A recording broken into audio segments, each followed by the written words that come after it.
విదేశీ గడ్డపై సిరీస్లు గెలవడం ఏ జట్టుకు అంత ఈజీ కాదు. ఎందుకంటే ఆతిథ్య జట్లు అత్యుత్తమ బలంతో బరిలోకి దిగుతుంటాయి. వారిని ఓడించాలంటే అంచనాలకు మించి రాణించాల్సిందే. గత కొంతకాలంగా విదేశీ గడ్డపై భారత్ రికార్డు కాస్త మెరుగైంది.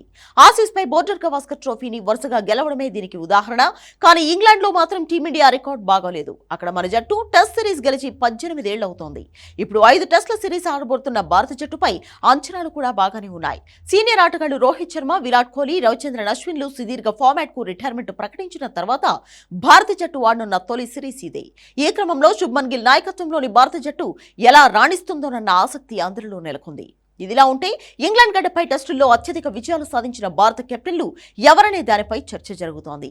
ఇంగ్లాండ్ గడ్డపై విరాట్ కోహ్లీ నాయకత్వంలో భారత్ అత్యధిక టెస్టు మ్యాచ్ల్లో గెలిచింది. మొత్తం 9 మ్యాచ్లు ఆడింది.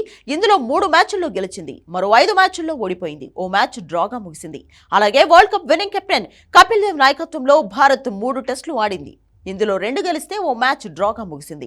ఇక రాహుల్ ద్రవిడ్ సారథ్యంలో టీమిండియా 3 టెస్టు మ్యాచ్లు ఆడింది. దీనిలో ఓ మ్యాచ్లో భారత్ గెలవగా మరో 2 మ్యాచ్లు డ్రాగా ముగిశాయి. ఈ విజయంతోనే ఇంగ్లాండ్లో భారత్ సిరీస్ విజయాన్ని రుచి చూసింది. ఇదిలా ఉంటే గంగూలీ కెప్టెన్సీలో భారత్ 4 టెస్టులు ఆడింది. ఇందులో ఓ మ్యాచ్లో గెలవగా మరో మ్యాచ్లో ఓడిపోయింది. మరో 2 డ్రాగా ముగిశాయి. అలాగే అజిత్ వాడేకర్ నాయకత్వంలో భారత్ 6 టెస్టులు ఆడింది. ఓ మ్యాచ్లో గెలవగా 3 మ్యాచ్ల్లో ఓడిపోయింది. మరో 2 మ్యాచ్లు డ్రాగా ముగిశాయి. ఇక మహేంద్ర సింగ్ ధోని కెప్టెన్సీలో ఇంగ్లాండ్లో భారత్ 9 మ్యాచ్లు ఆడింది. ఇందులో ఒక్క మ్యాచ్లోనే టీమిండియా గెలిచింది. 7 మ్యాచ్ల్లో ఓడిపోయింది. ఓ మ్యాచ్ డ్రాగా ముగిసింది.